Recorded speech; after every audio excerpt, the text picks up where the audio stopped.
Welcome to the Slop Temple. We pray this video helps. You're starting now?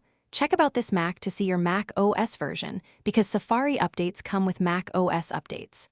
Once done, plug in your Mac and join a stable Wi-Fi network to avoid interruptions. Now open System Settings or System Preferences on older Mac OS. You need to be signed into an admin account.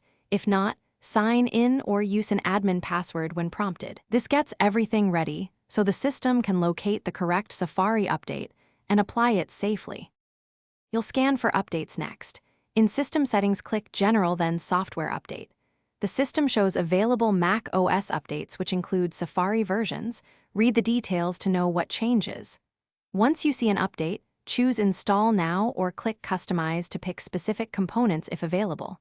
The machine downloads the update. Make sure your documents are saved because the Mac may restart automatically.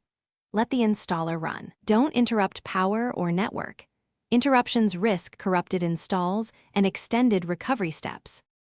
Once the Mac restarts, open Safari and verify the version under Safari. Right arrow about Safari so you know the update applied. If something looks off, clear cache and disable extensions to rule out preferences conflicts. Resetting Safari settings often restores expected behavior. If the update failed or Safari won't launch, restart into safe mode and retry software update because safe mode prevents interfering extensions. As a final tip, make sure you have a time machine backup before major.